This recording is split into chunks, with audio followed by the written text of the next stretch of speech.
I got me a rock and roll band, it's a free-for-all. Bam! Yeah, it's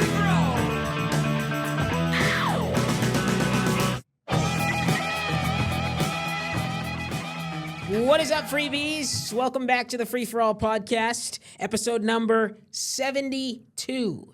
Start thinking about 72s in the world of sports. Oh, I know one right away. My name is MJ, not Jordan nor Jackson. It's Baird, KFDX3 sports reporter, alongside the man I always look up to through Microsoft Teams this week. As always, it's the Burnett CISD athletic director, Coach Grant Freeman. Coach Free, what's going on?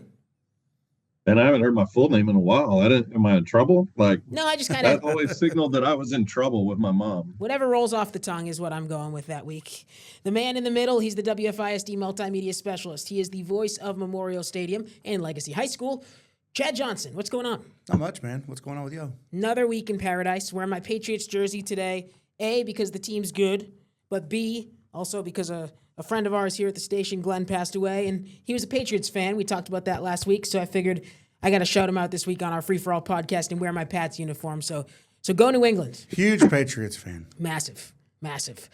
All right, this is episode number 72, as I mentioned, and last week Coach Free said, well, we're getting into no man's land with the numbers, but I think we're back. I think we're back with 72s. Chad, you said you thought of one immediately. Who was it?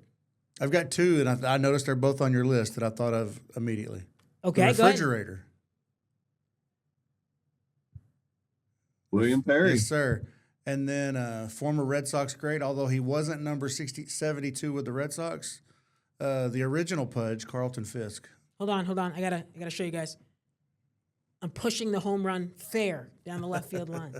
Yeah. No, I actually went back and watched that clip because I'm like, he didn't wear 72 with Boston. He was 27 with Boston, I believe, wasn't he? That sounds right. And if I'm not mistaken, it wasn't available or something when he went to the White Sox, so he just flipped it. Okay. So, yeah, William... The only one I had was William Perry, but then wasn't Travis Frederick 72 with the Cowboys? I'd have to look it up. Let's see. William Refrigerator Perry is the first name that came up when I Googled it. The other one on your list is a very good one. I know this is probably, I'm going to guess, probably one of Grant's all-time favorites. Yes, Travis Frederick is 72, but Coach Free, who might we be thinking of? One of Coach Free's all-time favorites, a Dallas Cowboy? Cowboy great from the late 70s, early 80s. Opposite of MJ? Too Tall? Too Tall Jones. Ed Too Tall Jones. I know it was that last clue that gave it away. It had to be. I did love Too Tall. No, I thought it was Too Tall. Yep, Ed Too Tall Jones. Before you gave the clue. Carlton Fisk and William Refrigerator Perry, famous number 72s in the world of sports. The Refrigerator Perry, who has a Super Bowl touchdown, but who does not? Who played in that game? Walter Payton.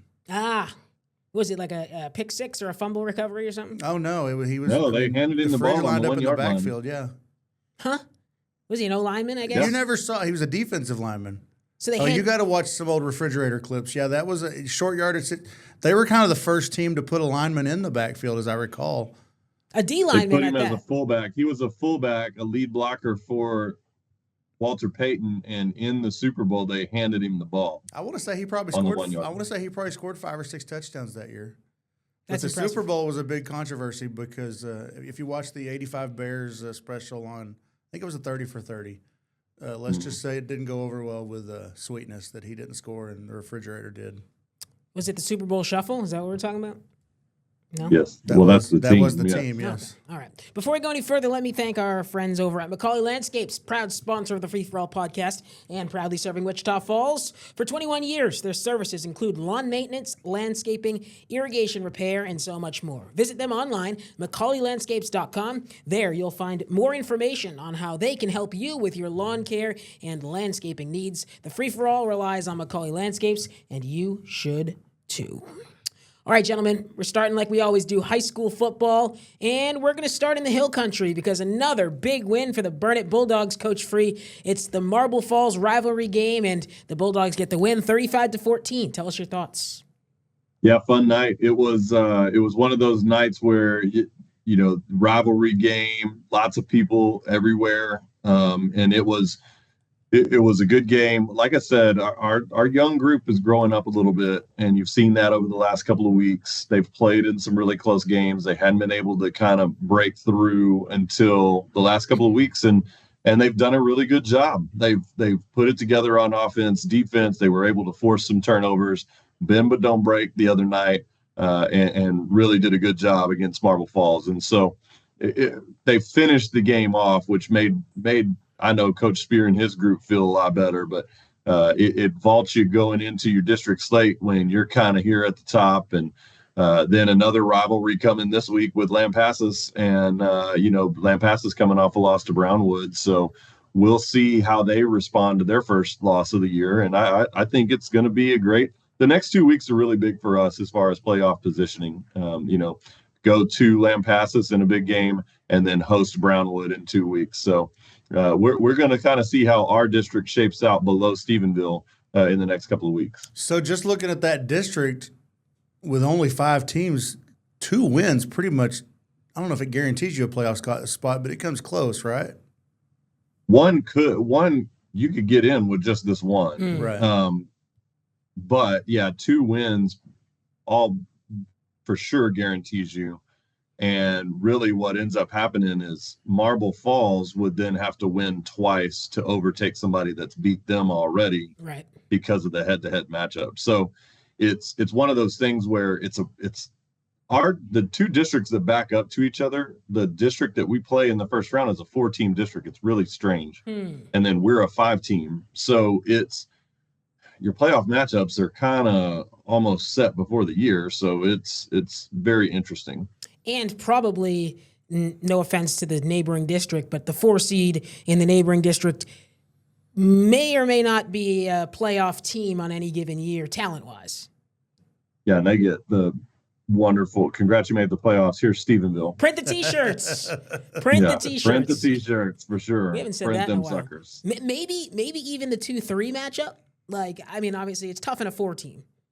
Yeah, here's what's interesting. We played Lakeview 2 weeks ago. Lakeview's probably the top seed in that district. So if it were to be, if we didn't win any again and they won that district, that would be the 1-4 matchup, which we went to their place and won. So It's just an interesting region. 4A Division I Region 1 is a very interesting region. It is very top heavy and there's not a lot in the middle. And so it's going to make for an interesting rest of the district run here. And it's also going to make for an interesting playoff run. So St. Angelo Lakeview is a 4A school? Correct. I don't know why I was thinking they were a 5A. Burnett Bulldogs. Well, so they used to be a 5A. When I was there, we were 5A, and then the district actually shifted and made Central a very big 6A and Lakeview a 4A. They wanted them to be a whole conference apart. I got you. So they redrew the lines. So they did the model that WFISD talked about doing, 10 years ago when they were going to have a big school and a small school. So the Burnett Bulldogs start district play 1-0. That is always a great feeling. And they've got the Lampasas Badgers this week, who are coming off their first loss of the season. 2 of the next 3 on the road for Burnett. If they win one more, I'd say almost guaranteed a playoff spot. So Coach Free, good luck to y'all in the Hill Country. When's your bye? You got to be a week 9 bye? We have week 9 bye. So we play Lampasas, then Brownwood, then bye. Got it. And then finish the year. We have a week 10 bye. So then finish the year at Stephenville, week 11. I always get confused because 10 games, but 11 weeks. So I'm always off a week when we get to this time of year. All right, so that's the Hill Country High School football. Here in Wichita Falls, Chad, the Memorial Mavericks were on a bye this week, so nothing going there. But the Legacy Leopards, how about them Leopards? First ever district win in program history, taking down Plainview in a track meet, 56-42. Man, they took it to them, too. I know you were out there the first half. I was. At one point in time, it was 28-14. I think at the half, it was 35-27. Just a lot of great things, especially on offense. Moving Jaquan Carroll to running back, just getting the ball in his hands. You see him there scoring a touchdown, allowing him to get the ball in his hands a little bit more. Obviously, we've talked about their receivers. Knox Hodges he had a couple of long touchdowns where he just hit guys in stride. I think there's no arguing. I don't think. I think it goes without saying that's Knox Hodges' best game he's had so far in 2 years. Yeah. Offensive line gave him some time to throw the ball. And this isn't. I think we thought going into the year Plainview was a winnable game. I think a couple of weeks ago after Plainview beat Lubbock Cooper, I think we were starting to kind of wonder maybe Plainview's better than I thought they were. Yeah, agreed. But take nothing away from Legacy. They ran the ball well. They threw the ball well. They got stops when they needed them. A couple of huge fourth down stops. A 2-point conversion stop. I mean, I say the score's a little deceptive, and I wouldn't say the defense played great, bend but not break. But they made plays when they needed to make plays. Yeah, that's what it's all about, right? It's timely football and things like that. I would say the biggest thing for me about this Legacy win is along the lines of what you said in terms of before the year, I was probably having conversations with people. All right, if Legacy's going to win a district game this year, it's going to be the Plainview game. And then that flipped on its head when Plainview beat Lubbock Cooper week 1. But we've seen Lubbock Cooper hasn't really been what everyone anticipated them to be. So then I'm thinking to myself, okay, if Legacy beats Plainview, Plainview beats Lubbock Cooper, can Legacy beat, you know what I mean? Like now I'm starting to think maybe more than one district win is realistic. Here's a question I want to ask Coach Free here. Okay. And we've talked a little bit about some places that are, like he's talked about Paladuro as a different team at home than they are on the road. It seems like Legacy, and I wonder, is this because it's a young team?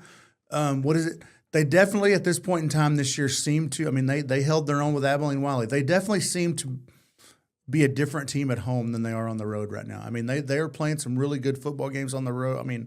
At home. On the road, they're struggling a little bit more. Is that just the mark of a young team? Is that just, is there something to that, or is it just more coincidental? I don't know. I think you're onto something, but I don't know that it's specific to a young team because I'll be honest with you, my young teams actually perform better on the road. I think it's just kind of the makeup of the team. This group might perform better because they get really excited at home to have a crowd. When I had young teams, Memorial Stadium was kind of daunting to them. They didn't like it. It was really weird because the fans hang over the edge. We didn't perform well as a young team at home. We performed better on the road where we got them into a rhythm beginning early. It was just kind of a different deal. I think it's more unique to the team and the characters that you have on the team. So I think you are onto something that this group performs better at home. I don't necessarily know that it's specific to young teams at home always or whatever, because it was the opposite for us. And I think and Coach Davis even touched on it a little bit when I was at the game. I think give a little bit of credit to the fans, give some credit to the band. One thing that Legacy's band is already started to do, and I will even say Memorial's band too. They give their teams a pretty good home field advantage because they're loud, they're playing. And even Friday night, I don't know how much it affected. Plainview didn't have their band there; they didn't have much of a crowd there. Which their band is insane, by the way. Yes, and their band is a definite difference. I would agree with that, and for them not to be there, I just wonder how much. I don't know. I wonder how much effect that had on them. I don't know that you can really quantify it, but we look at Legacy's home games. They beat Coronado. They were in it with Abilene Wiley, and they struggled against Canyon Randall, but then they beat Plainview. So, but here's the deal. If you took it at the beginning of the year, said, hey, they've just got to, they won the first game, but then they've got to grow. They need to do this instead of that be the peak and then it be that from the rest of the year. That's what they've done. They have incrementally played better and improved. And like I told you, we talked about this a couple of weeks ago, the improvement and the major improvements in this year are between the Fridays. It's what goes on during the week, how we do what we do, how we practice, how we do all those things. And then you hope that you get some of those, you hope that you get some of that in a game, and you have a couple of times this year. But the main thing is to do this. Yes. And that's what they're for sure doing right now. And it makes me even more excited that they're getting early returns on those improvements. But what makes me real fired up for them is what it looks like next year. Right. And I think, early in the year, Kevin Riddle was their main back, and I think he got hurt a couple of weeks ago, which he was back this last week. But it allowed DeKendrick Jones to step up a little bit. Like I say, they moved Carroll into the backfield. I guess it's all about just getting the ball in the hands of your playmakers. Yeah. And Ben Bernard made a couple of great catches. Obviously, we know what Jorian Wiggins offers you, Josiah Carter. Grant, talk a little bit about, if you will, just a kid like Jaquan Carroll, who might have been, I don't want to say he was buried on the deep depth chart as a receiver, but he's obviously a very talented kid. He's already got, I think he's a sophomore, and he's already got some offers out there. Just talk about that as a coach, moving a player like that to a different position just to get the ball in his hands and what kind of a spark that can provide. Man, sometimes it's, that's the name of the game on offense is how do I get my players, the people who can make a difference, the ball in space. And a lot of people think you got to do crazy, you got to have crazy plays and you got to do different schematic things. And really it's just about moving them to where they get the ball a lot easier. The percentage of completing something at best, sometimes, I mean, we talk about our best quarterbacks and receivers in the NFL are like 50, 60%. So I think every quarterback is 100% or 90% or more in handing the ball off. They normally are able to execute that function at a higher clip. So it does make sense. And, one of the things that we always tried to do is how can we stay within the realms of what we're doing offensively? We're not changing anything major schematically, but move our playmakers around. And that was, we most famously did that a lot with Bryson Villapando and with Cameron Gould, putting him in where we're actually snapping the ball. Let's just take the handoff away. Let's just snap him the ball. So it works out really good. And I think it's a good changeup. It's something that now other teams have to prepare for. And then what do you do when you get real fancy and you start him in the backfield? Now you motion him out. Yeah. And now they've got a coverage nightmare because now he's one-on-one in space with a linebacker and you're throwing the ball out there just because of coverage. It opens up, like, offensive coordinators do crazy stuff. And that's that's kind of the brain where I come from. And so I want to take that crazy piece and do as much as I can on the chessboard with him. Yeah. And Grant talked about the key. I mean, and I think, MJ, you've seen them a few times this year.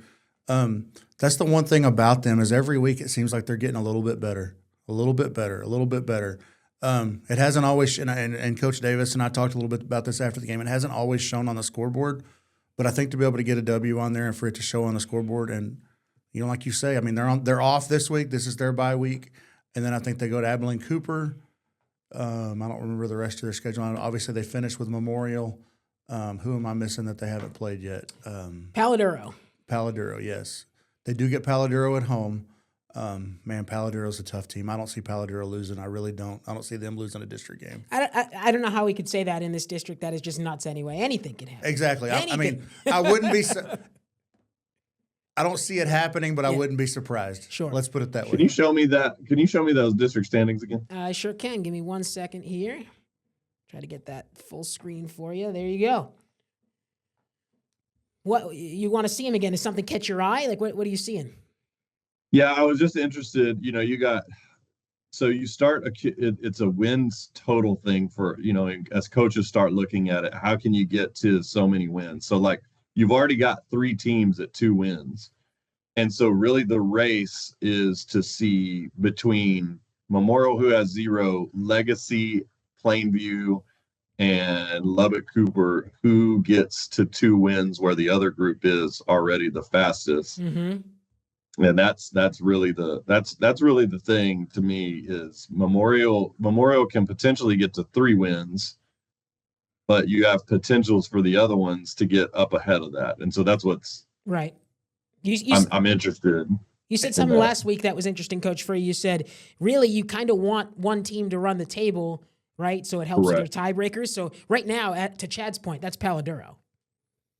Yeah, but the opposite of that is you need a 0-win team to offset that, sure. And you wouldn't think that would be Memorial. You wouldn't think, right? No. Exactly. So you're looking at tiebreakers. Because of that, you're looking at tiebreakers. I'll tell you what I'm most excited about, and that is the fact that that Memorial Legacy game to end the year could be very meaningful. It's going to have a lot of it's definitely going to have ramifications for one of the 2 teams. It could easily have ramifications for both teams, and that excites me. I mean, that's going to make for the atmosphere to be a lot more fun.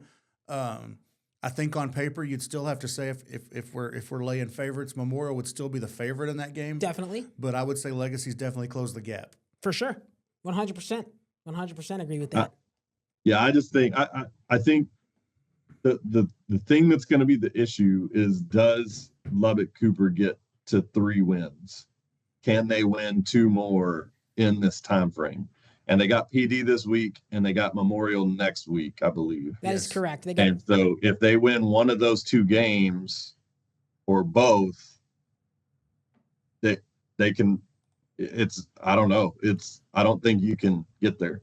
Here's the one that gets me. I mean, we talked about, a lot of people had Palo Duro being pretty decent, and obviously they might be the best team in the district, but look at what Abilene Cooper did to That's the Lubbock one that Cooper shocks last me. week. They beat Palo Lubbock Duro Cooper doesn't last shock week. me. Yeah, Abilene Cooper beat Lubbock Cooper last week by 50. 66-16. But then they lost to Abilene Wiley the week before that. So that kind of goes to everything's kind of all up in the air.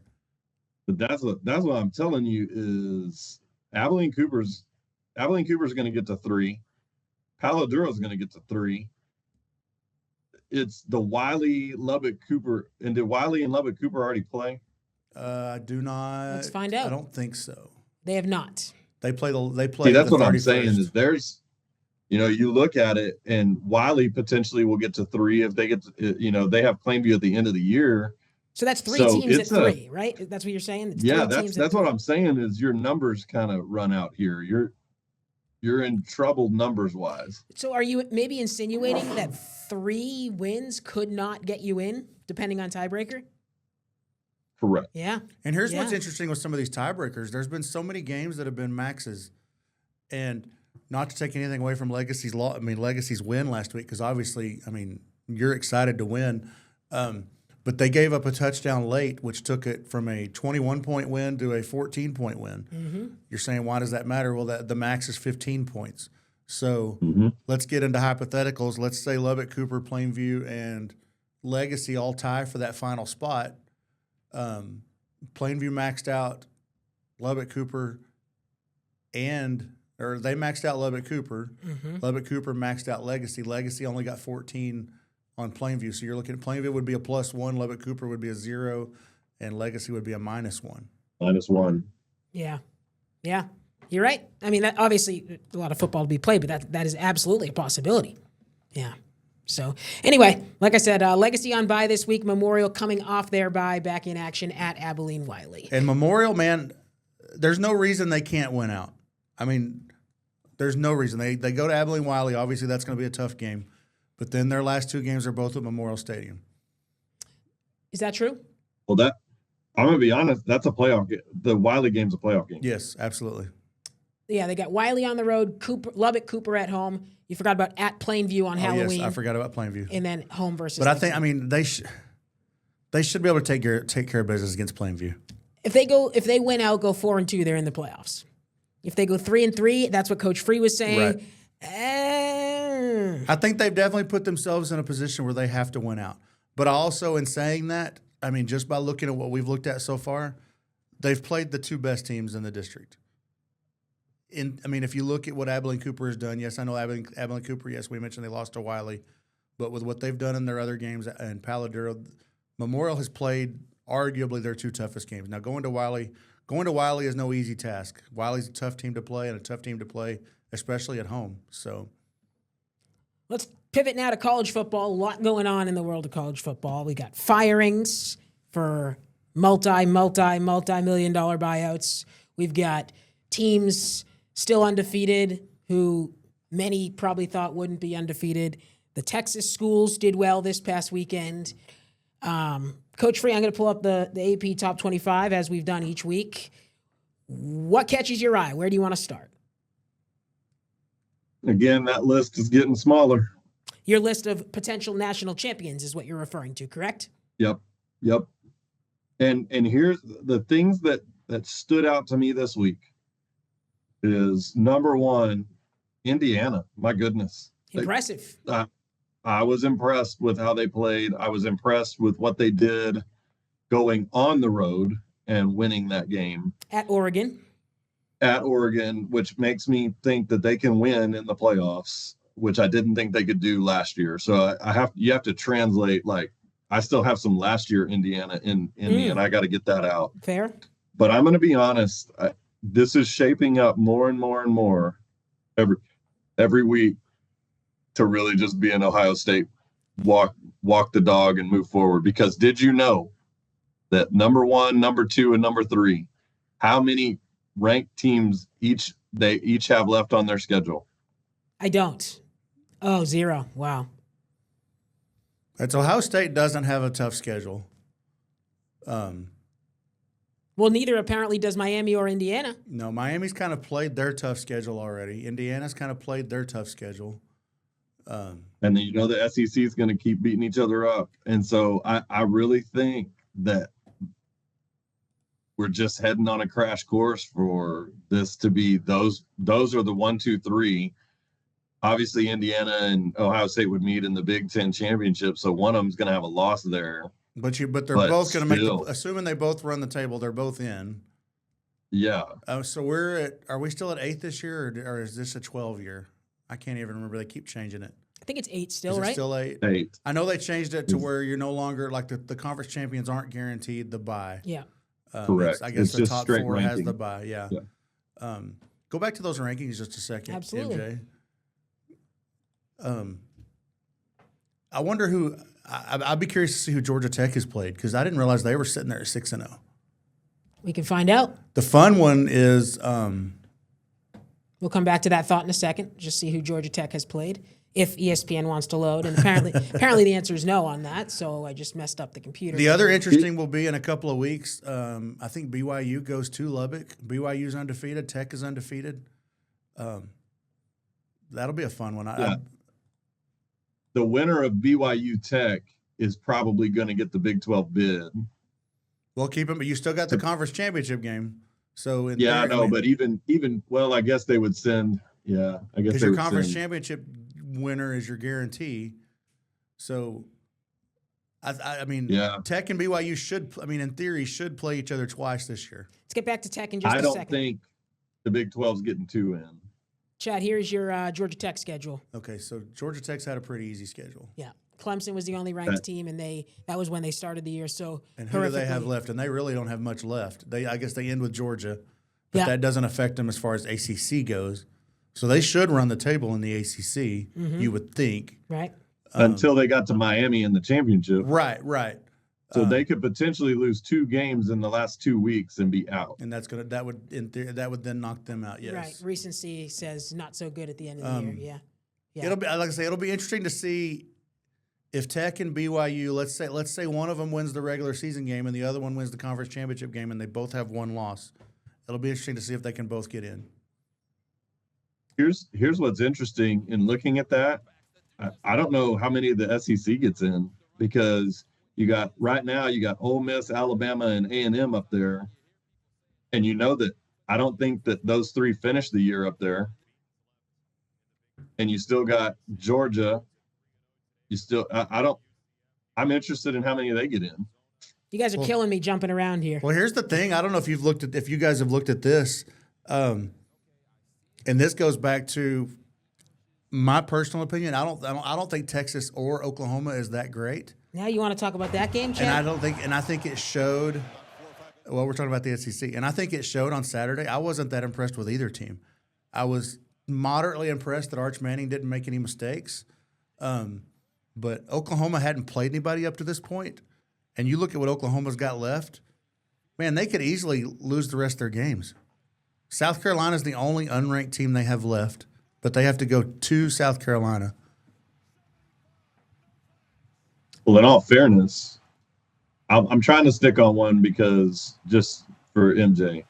In all fairness, you could be in Red River was middle of October and Oklahoma was the 6th seed, and Brent Venables could be fired at the end of the year. Oh, yeah, absolutely. I mean, like I say, you look at their schedule, and so they go to South Carolina, then they have Ole Miss at home, homecoming against Ole Miss.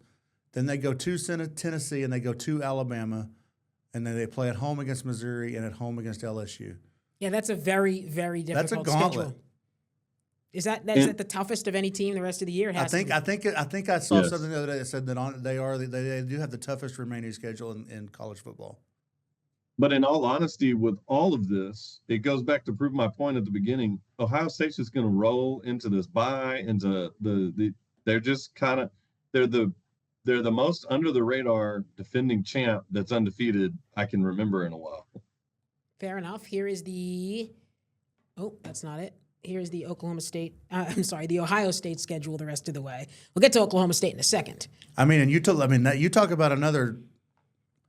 I mean, people can say they want whatever they want to about the Big Ten. The Big Ten has 2 or 3 great teams, but look at that schedule right there. That is not a tough schedule. I mean, obviously Michigan's the rivalry game, but I mean, Michigan's taking their lumps. They're playing a true freshman quarterback. Penn State fired their coach. Yeah. Yeah, you like that, Coach Free? You like a $49 million buyout? Do you have that deal down in Burnett? I wish I didn't get fired today. What did I read the other day? And I'll be curious to know, because I read the other day his contract stipulates that he has to make a good faith effort to try to get another job as a coach or on TV. What is good faith Here's what effort? gets me. This is what gets me. People are all up in arms about these contracts whenever these buyouts come in. Why weren't you up in arms when he signed it? Yeah. Right. And when he's been rolling through it? Like, don't fault the person for signing the contract. No, it's not the at all. idiots that drew it up that way. I don't understand. Like, one, it's stupid to fire a college coach or any coach to me in the middle of a season. I just think that's absolutely idiotic. But the second part to it is like, pay the man his money. You signed him to the contract. Yeah. And here's Sorry another about thing it. that shows these schools, some of these schools that say they don't have money to pay players, yet they're paying these 15, 20, 30, $40 million buyouts. You've got money. It's just such a weird deal. And this has come up a couple of times now with the NFL and Brian Callahan just getting fired and then to the James Franklin and Mike Gundy firing. Like, you're passing the hat. Like, at least in the NFL, it's the owner he's on the hook for it. He's the one he or she is the one that signed the contract. They're on the hook if they fire him for whatever remaining money. This in college, it's so dumb because they like pass the hat at a booster function. Like, do we have enough money to buy this person out? Like, Yeah. if you got to do that, then why'd you sign him to the contract? Have you ever seen a coach whose wheels have fallen off as fast as James Franklin's, though? I mean, they were in the playoffs last year, and here they are. I agree, 3 but weeks you ago, know, they were like- 3 weeks ago they were number 2 in the country.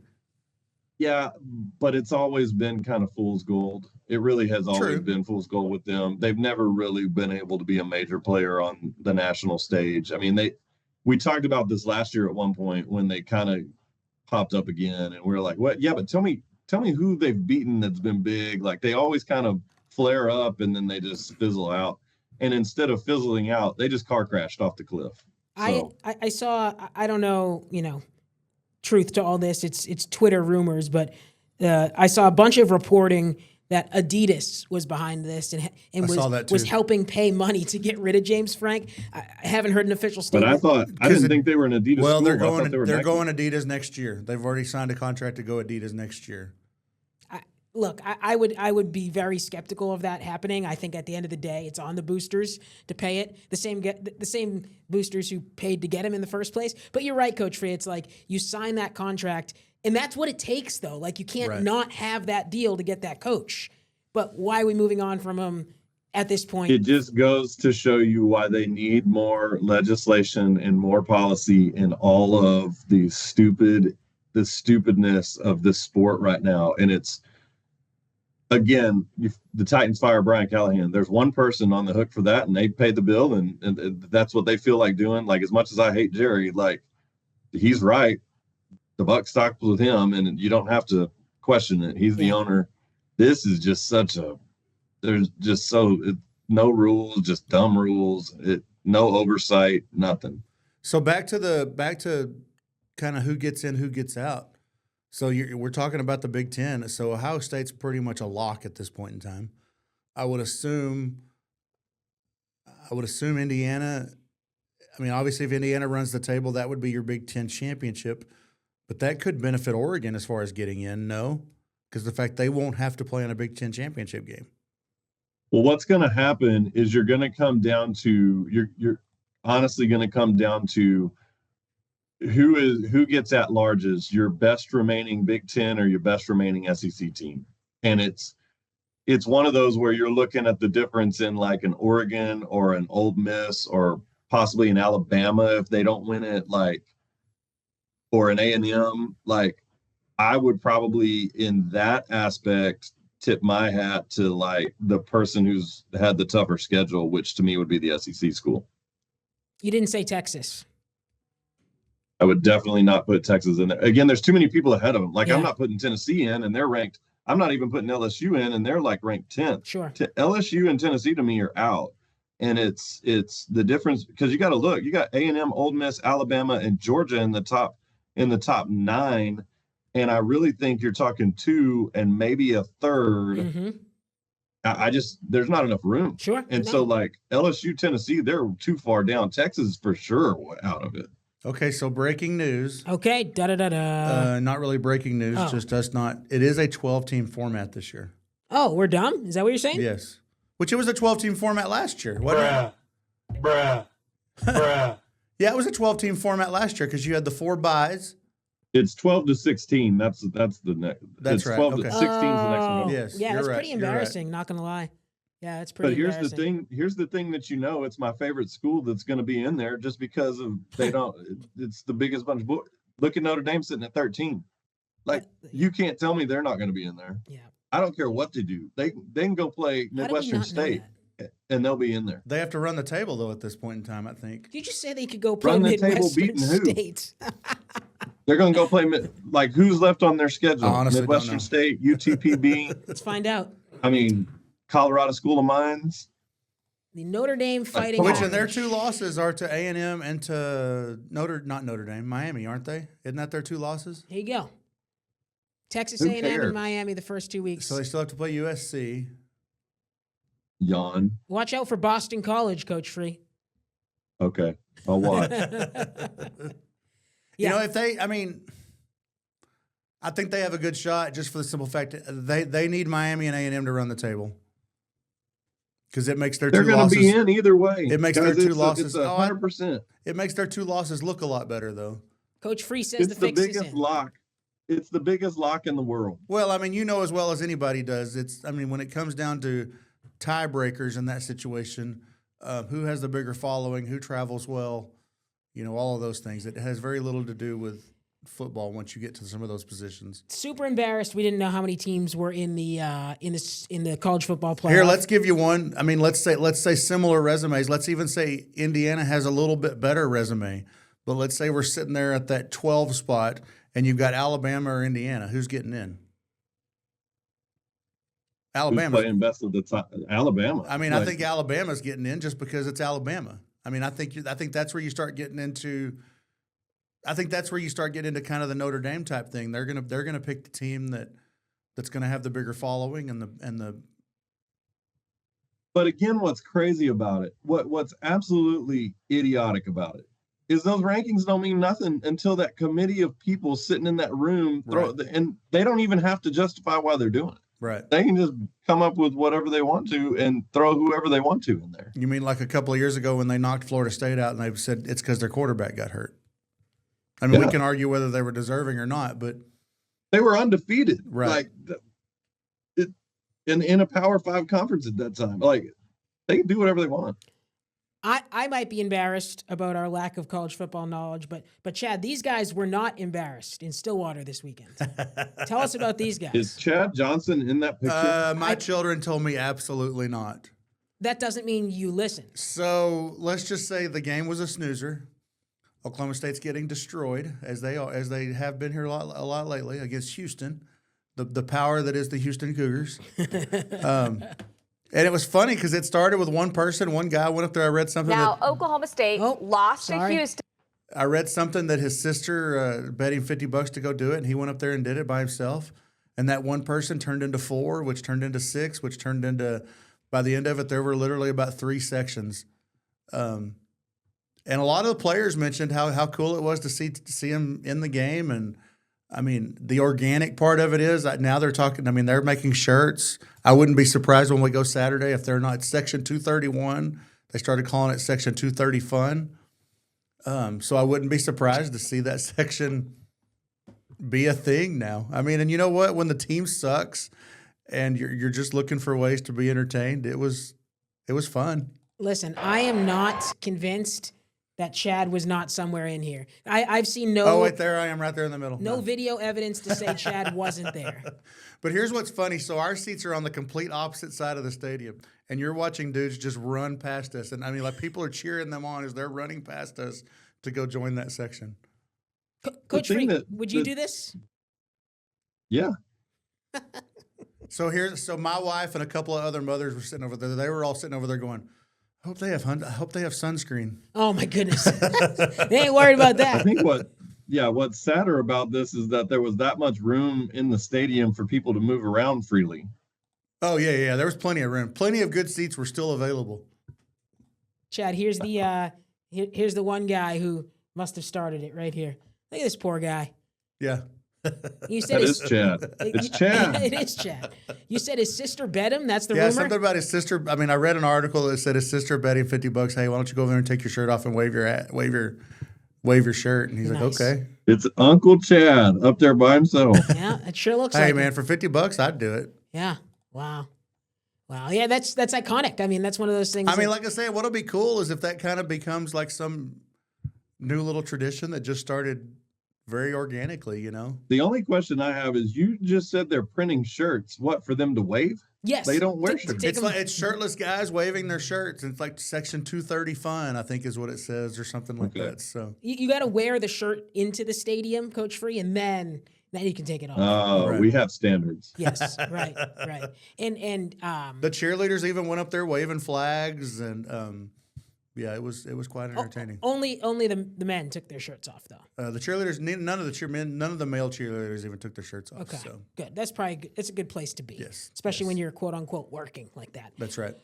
Coach Free, we got to talk. Pistol Pete took his little vest off.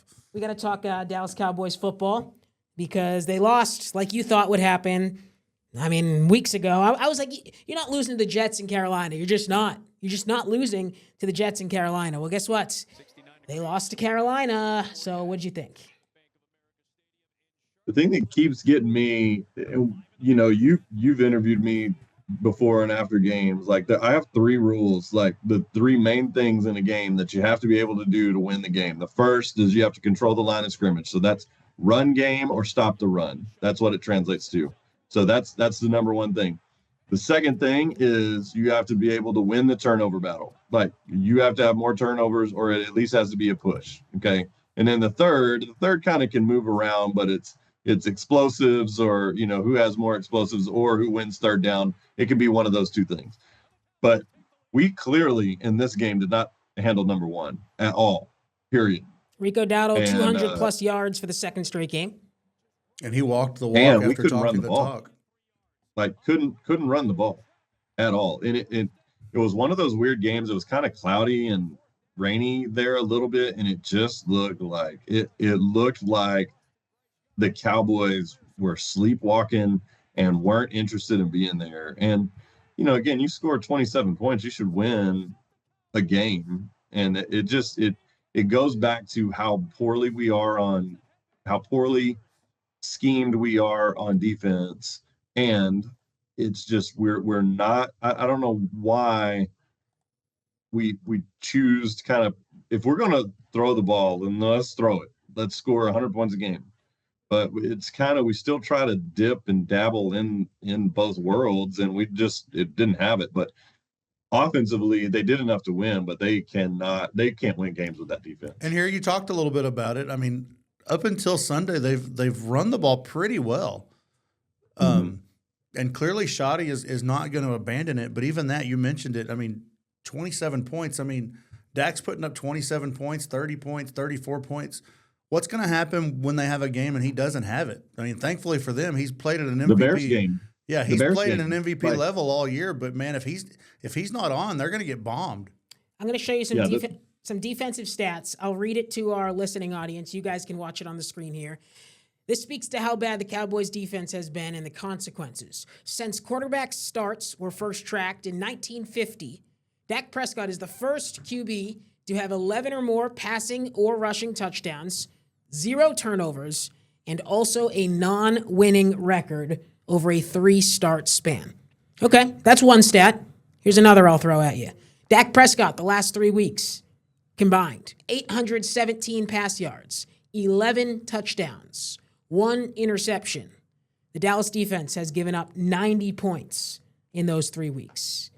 I mean, it almost feels like in spite of Dak putting up 40, they could still lose games. Here's what's crazy about it, and you guys talked about this when we did kind of the preview show for this. This is the easy part of the schedule. Mm-hmm. You look at, we looked at kind of the Giants as being like we could walk through them. They look like a totally different franchise right now. While the Eagles have problems, they're still really good. And the Commanders, how are we going to stop them? Great question. The fewest points the Cowboys have given up this year is 22 to the Jets. They gave up 24 to the Eagles. Here's the Cowboys schedule, left side of your screen. The remaining schedule. It gets tougher. Washington, Denver, Arizona, Las Vegas, Philly, Kansas City, Detroit, Minnesota, LA Chargers, Washington, and the New York Giants. At Denver is tough. I mean, obviously tough. At home against the Cardinals, that should be a win. Should be. Yeah, it's Monday Night Football. I mean, I feel like you have to beat. At the Raiders, that's a home game for them. You have to beat the Cardinals. You have to beat the Raiders. You have to beat the Vikings, and you have to beat the Giants. That's 4 more wins. But that only gets you to 6. But you say you have to beat the Vikings. The Vikings are no cakewalk. Correct. I said it from the get-go. Sunday Night Football against a rookie quarterback in Dallas. If he's playing, he hasn't played the last couple of weeks. I'm taking Dallas. They've been playing. Carson Wentz, yeah. Yeah, but I mean, I predicted 5 wins, right? I think you said 5, yeah. I don't even. I'm worried that they get. I know y'all are talking about the Cardinals, and the Raiders, and all these ones that you mentioned. Carolina's not better than them. No. I'm just saying those are the ones you have to win now. I mean, you're staring at 4 wins for sure. You're staring at. But here's the deal, and I go back to this. I'm not saying we punted on this season, but we kind of did. So then, what do you do going forward here?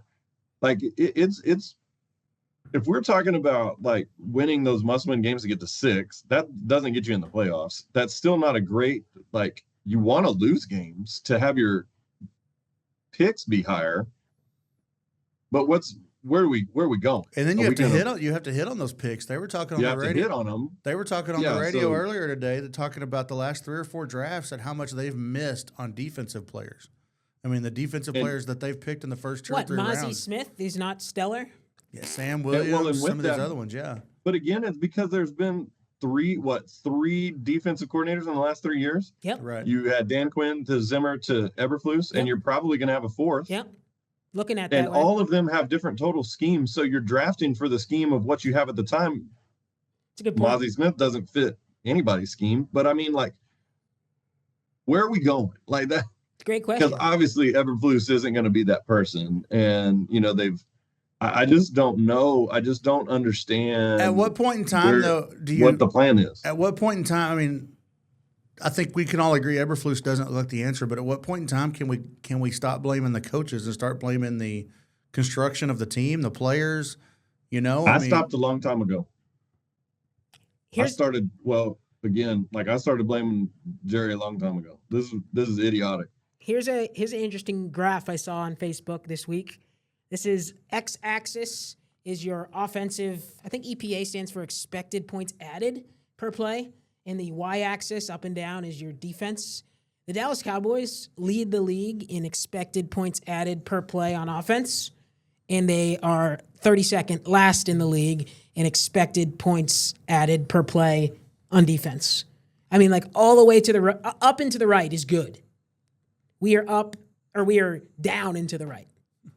How bad is that? Like, literally, you have the best offense and the worst defense in the league. That's what that stat tells you. You know what this reminds me of, MJ? It's embarrassing. Here's what this reminds me of, and I know Grant's not going to appreciate this because he doesn't watch baseball, but how similar is this to the Rangers? I mean, best defense in baseball, best pitching staff in baseball, arguably the worst offense in baseball. It's different as far as offense and defense. Yeah, it's just flipped. But yeah. I mean, I think there's a lot of parallels you could draw between the Rangers and the Cowboys just in the simple fact of being so good on one side and so bad on the other. You just need to be like average on the defense. If they had an average defense with the lumps that the Eagles have taken the last couple of weeks, if they had an average defense, they'd probably be 4-1, 5-1. Not 2-3-1. That's for sure. Yeah, I mean, embarrassing.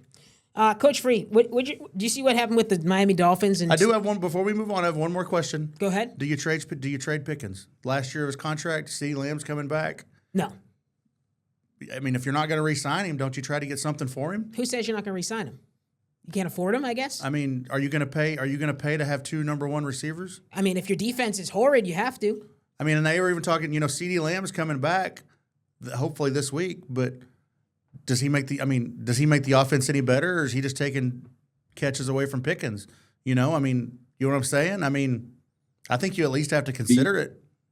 The only thing I will say to that is, what could you get for him at the trade deadline now? Because he's walking at the end of the year. If you could get a pick or 2 for him.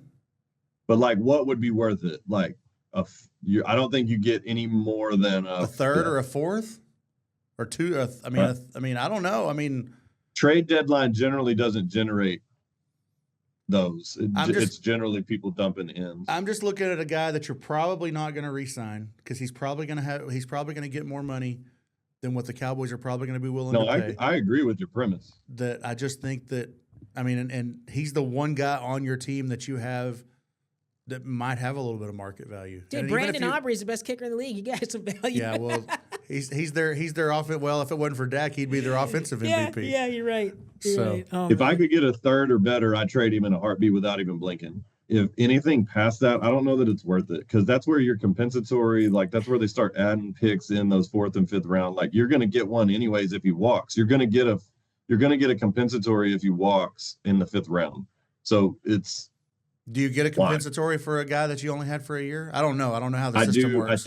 I think so. Okay. Yes. Because I know in baseball, if you trade a guy with 1 year left, there's no compensation attached to him anymore, and I didn't know how football worked. Here we go again with, I know Jerry doesn't care about the fans' feelings, but like, you trade George Pickens and people are like, why am I a fan of this football team still? They do not care. They stink. And they trade away their good players. Like that, you just lose everybody. Like you just, oh my God, I don't know. But I think from a business perspective, you have to at least look into it. Everything Jerry said, business this, business. The dude makes $1 zillion. Well, and when I say put business, a team on the field that's competitive. When I'm saying business, I mean from a football business perspective, you've got to at least consider it, because he doesn't. With CeeDee Lamb coming back, I mean, they're already scoring 30 points a game. He doesn't make you any better offensively. It's a wash. I mean, they're not going to start scoring 50 points a game just because. Well, how dumb does he look? Like right now, I mean, just on that, how dumb does he look not re-signing Rico for a little bit more than he signed Javonte, and he runs for over 200 yards in the last couple of weeks? So Bob Sturm on the ticket talked about that, and people kind of the exact same thing you just said. And it still allows you to bring in a guy like Javonte Williams, because then now you've got Rico Dowdle and Javonte Williams, because every team really needs 2 running backs, and that's kind of what he was saying was you're paying not even a prime rate for a prime running back for 2 very solid, if not spectacular, but 2 very solid running backs. We've got MJ wound up, Chad wound up, and me wound up. All in talking about a horrible football team. Awful franchise. And I don't even like the Cowboys. Awful. Joke. Lose everybody that even cares about your team. I think you were going to the Dolphins, speaking of jokes. Speaking of jokes, this guy claims to be a quarterback in the NFL. Can't even be a leader on his football team. Have a listen. Well, I think it starts with the leadership in helping articulate that for the guys, and then what we're expecting out of the guys, right? We're expecting this. Are we getting that? Are we not getting that? We have guys showing up to player-only meetings late. guys not showing up to player-only meeting. Like, there's a lot that goes into that. Do we have to make this mandatory? Do we not have to make this mandatory? So it's a lot of things of that nature that we got to get cleaned up, and it starts with the little things like that. What did he say that was wrong? I'm serious. Like, what did he say that was wrong? You don't say that. Your quarterback Here's doesn't the thing say I'll that. tell you. Here's the thing I'll tell you. That's a bad franchise as well. It starts with a coach that can't wear pants that fit. I understand that, but here's the deal. This is what traditional leadership would say. You are the quarterback. You are the one making the most money. You are the quote unquote captain. You take it on yourself. Yep. There was in no point during that conversation where he said, this is where I am at fault and I'm going to get it corrected. Or this is where we are missing the mark. There was no I, there was no we, it was they, you. That's fair. There wasn't any ownership. And then here's the problem. We can't fault Tua because he's been hit in the head a lot. And that I've never been a Tua or Miami or Mike McDaniel fan, but this is, they basically shelved Anthony Richardson last year for tapping out of a game, and he hasn't seen the light of day since. Tua is about to go down that road. What were you going to say, Chad? You don't think 2-0 I'm not even sure Tua should still be playing. I mean, with some of the hits he's taken and some of the ways he's left games, I mean. The Dolphins are 1-5. Their only win was against the New York Jets. Speaking of But can we get back to coaches? NFL coaches used to wear suits, and now you've got Mike McDaniel. I'm so done with this. He looks like he rolled out of bed. Who cares? It's a bad look. You're the leader of your team. It's a bad look. It's like I wore joggers. Were they all the way up to your knees, like capri pants? No, they were down in my shoes. See, you wouldn't have known that though. I mean, like, what are we doing? Us sitting in the stands, you look like you're wearing slacks. What are we doing? I'm running it twice. What are we doing? I don't know how to run it twice. Run it again. And here's the thing: you're fine. Run it again.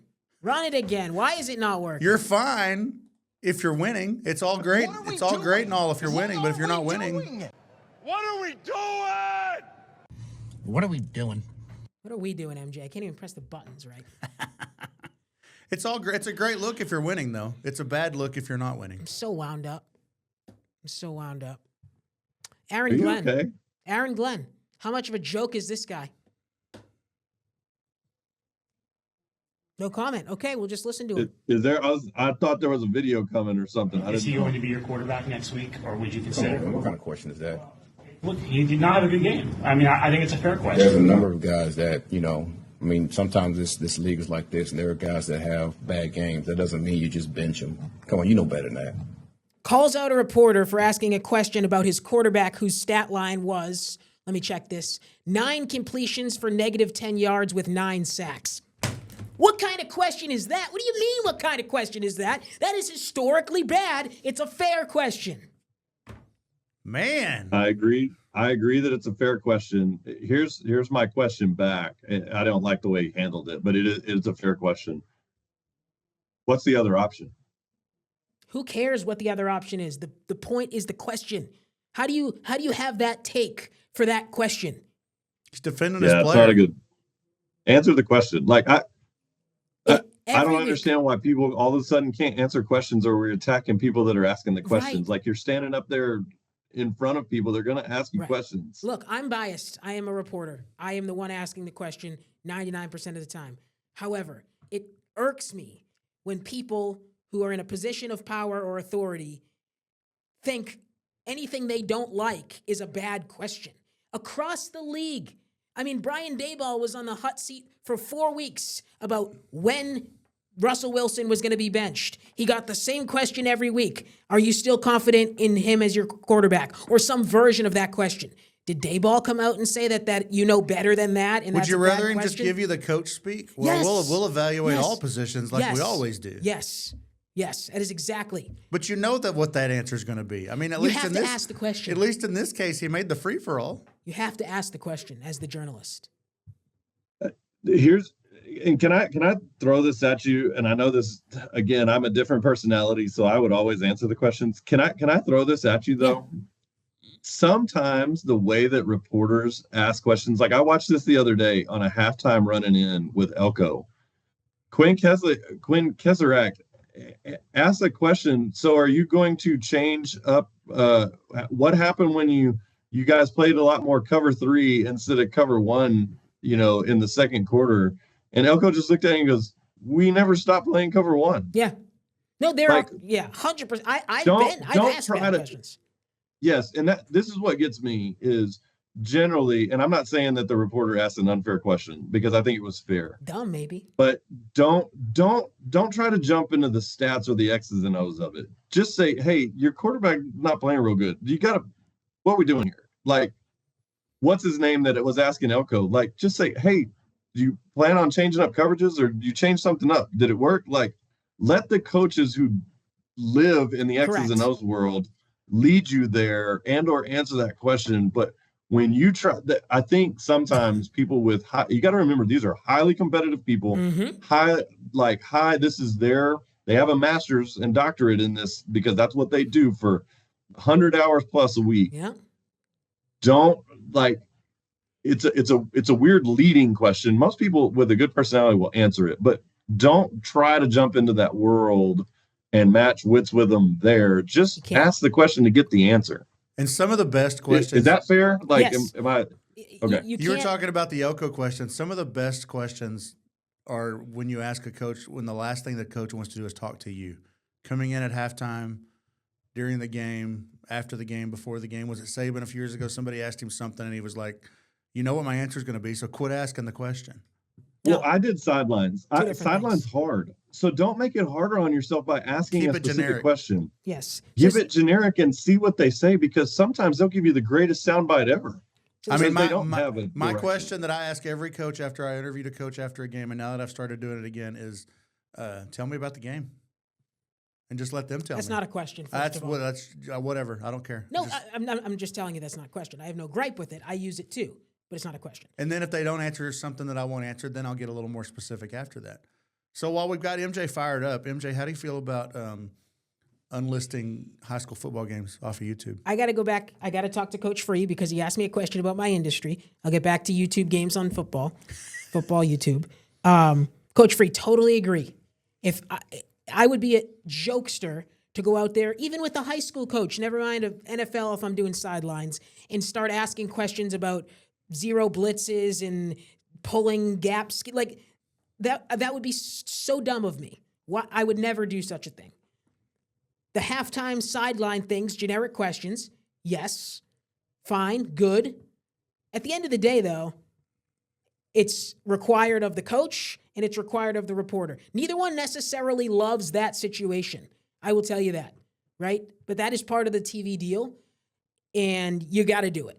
On the coach's end, you got to do it, and on the reporter's end, you got to do it.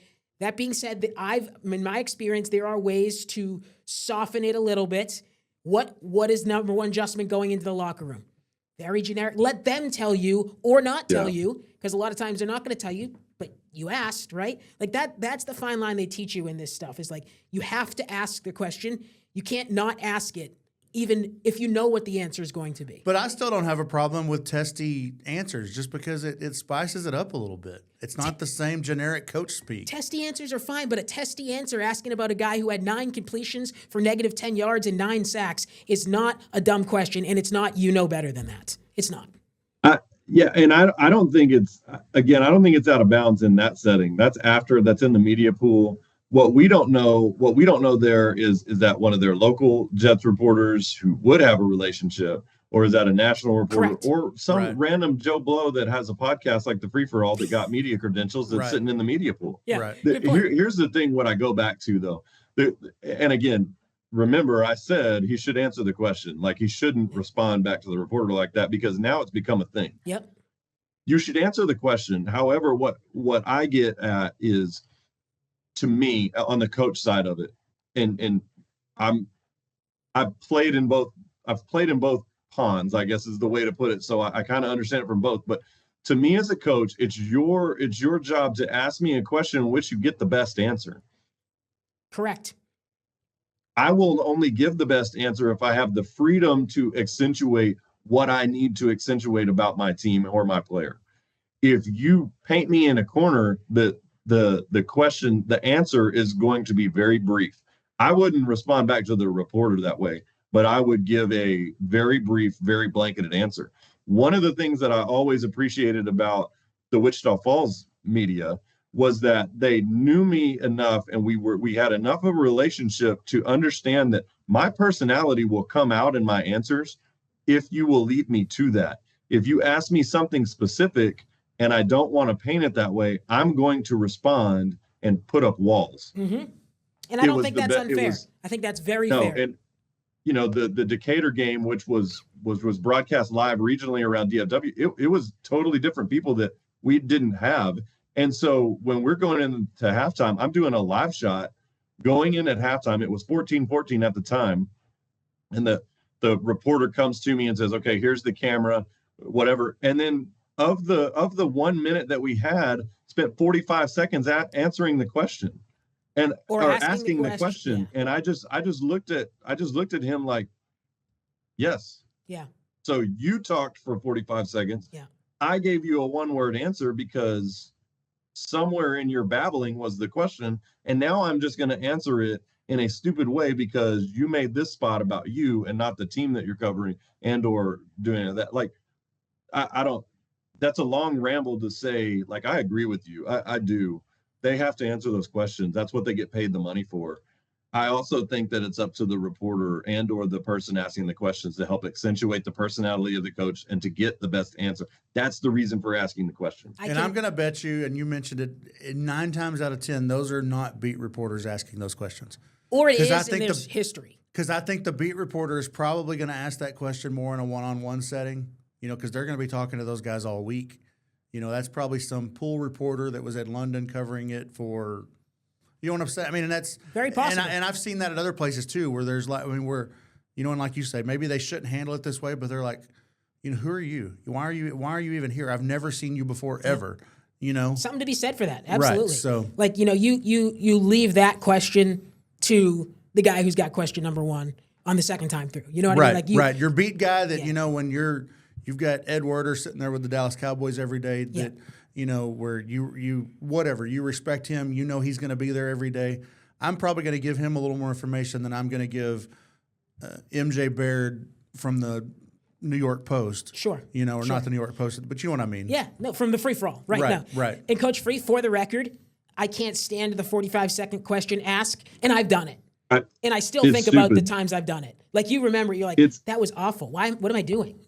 It's absolutely ridiculous. They're putting the background in this, why they're wanting to ask the question, all of this stuff. And anytime I get that or I hear somebody do it, out. Yeah. And that's where I want to hear whether it's a good question or not. I mean, and I don't have a lot of experience doing that, but I'm probably going to be like Coach Freeman. First half, we're tied 14-14. What's worked? What hasn't worked? Well, the first thing is when they say Coach Freeman, I'm automatically shutting them off. Coach Free, asterisk, Coach Free. Yeah.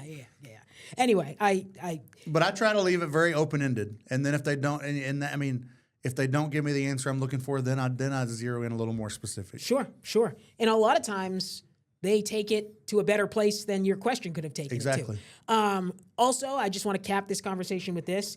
Aaron Glenn has much more problems on the field than he does with his post-game interviews because his football team is winless. And I'm wondering, I know he's first-year head coach. Is he on the hot seat? Like, what? Yes. Yeah. There's been some game management stuff that's very questionable. No. Sometimes you just ain't the guy. And going back to him specifically, what did he do as the defensive coordinator of the Lions that was so good? They were a good football team. That wasn't their strong suit. Right. They were a good football team, but I was going to say, I don't want to say in spite of the defense, they're a good football team, but they were going for everything on fourth down and really good offense. Here's the thing that's interesting, though, and I think, from looking at Dan Campbell, Dan Campbell's a pretty intense guy, but he seems like a guy that's always been pretty good with the media. Gives guys answers that they need. Well, a couple of the more testy conversations so far this year have been guys that are now head coaches that were his coordinators last year. Yeah, Ben Johnson had a couple early in the year too, didn't he? Interesting. So I just think that's look interesting. At the difference. Look at the difference in the coordinators that came, then the two coordinators that came out of his system.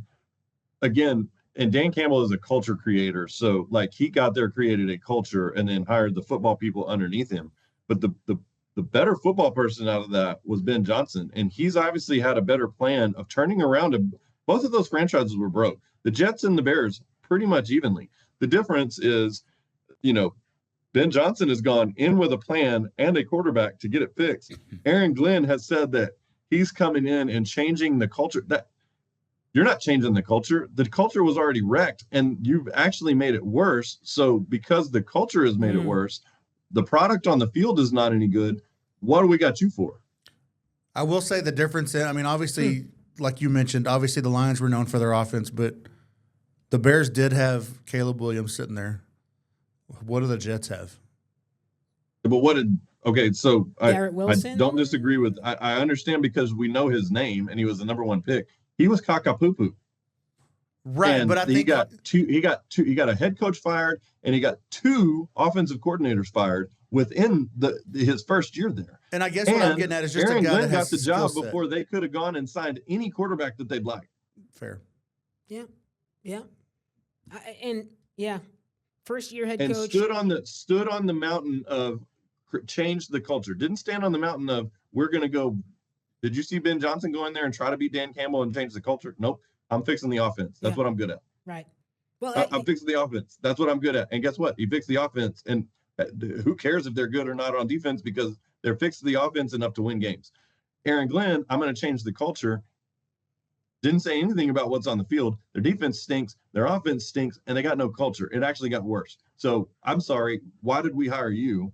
Like what the platform that you ran for president on didn't work. And so what are we doing now?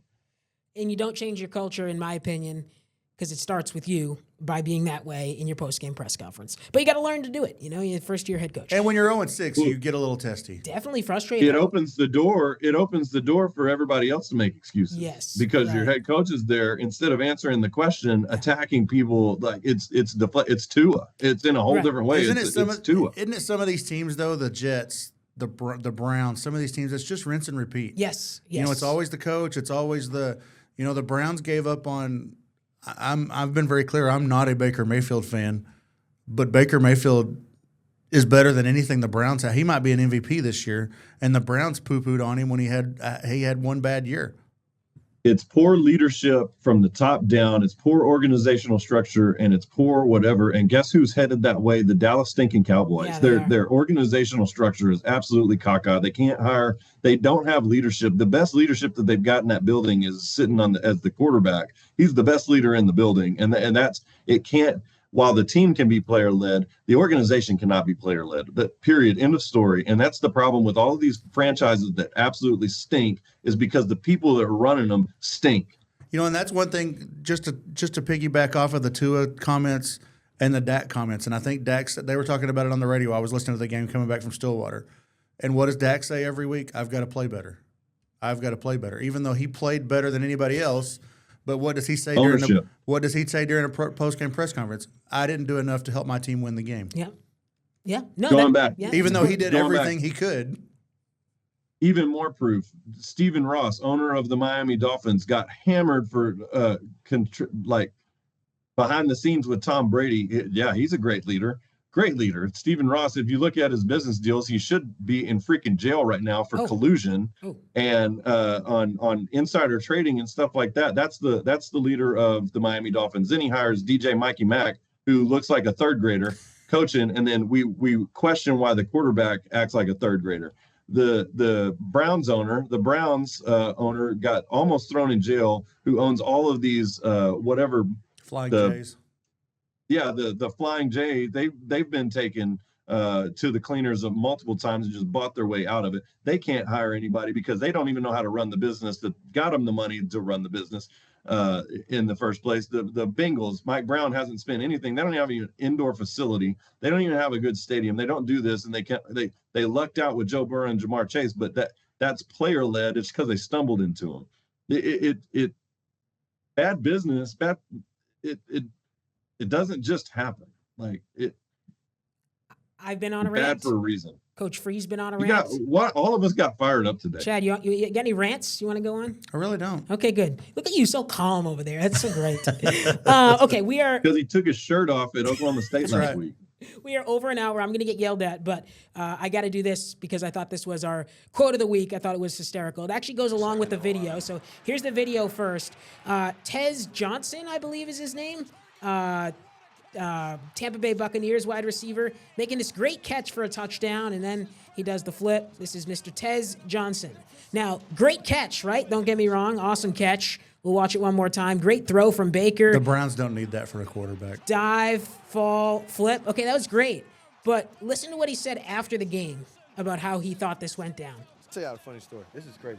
When I score and I hit MVP chant, I'm thinking they talking about me. So I asked Shep. I'm like, Shep, they was chanting MVP? And he was like, yeah. I was like, I ain't do nothing this year. And then he was like, they talking about Baker, Tez. And I was like, well, that explains it. But he is the MVP. The one he got the first down on, he said he blacked out. But, I mean, that's just Baker. The pump fake get everybody. I'm just like, oh, my God, he's a dog. Like, I don't know what he put in his cereal before the game. Like, but that guy on it every single week. It's crazy.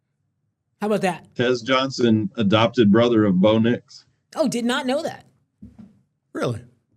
Hilarious, though. MVP. They changed MVP for me. What have I done? No, it's for Baker. I wonder if Baker's living in the stadium in Tampa. You think so? Remember the old Browns commercials when he was like, I don't remember what business it was for, but he was living in the stadium? Yes. That I thought you were being serious for a minute. I'm like, no. Something going on I'm missing there. Okay, we're way over the time limit. I got to answer a question I was asked earlier in the podcast by Chad, though. You don't need to take your game film off YouTube. You just don't. You don't have to do it. It was more entertaining when you were fired up earlier. Yeah, I know. I disagree. You do. People can record it anyway. Okay. Or you can get kicked off YouTube like we did in Burn It. So we we jumped into a whole new world. Oh, no. What got you kicked off YouTube? Airing too much of the free-for-all? It's a long story. But we now are under Boxcast. Chad, you need to go to Boxcast. I'm just telling you, it'll change your life. Okay. Kicked off YouTube. Totally change your life. I'm telling you, Chad. I never give good technology deals. I'm just telling you, change your life. Boxcast? Boxcast. I'll send you information after the podcast. Okay, sounds good. Boxcast podcast. That sounds like we should start something there. Okay, that's all the time we have this week for episode number 72 of the Free For All. Do us a favor, follow us on all the socials. Facebook at the Free For All Pod, YouTube at Free4All_pod. Please subscribe on YouTube. Helps our reach. Also, if you're on X, Instagram, or TikTok, you can find us at Free4All_pod. I want to thank Macaulay Landscapes for being the official sponsor here on the Free For All. Remember to visit them online at MacaulayLandscapes.com for more information on how they can help you with your lawn care and landscaping needs. Coach Free, thanks very much for the time. Sorry I got so wound up. I appreciate you joining me in a rant. Chad, thanks for coming over to the KFDX Plus studio. I'm disappointed you didn't have a rant. We'll have to get that from you next week. The Rangers aren't in the playoffs. My only rant is anybody but the Dodgers, but it's really not a rant. It's just a powerful thought experiment that isn't trending. Hey, you can't get on a rant when all of your teams stink? Yeah. All right. Thanks, everybody, for joining us. See you next time here on the Free For All.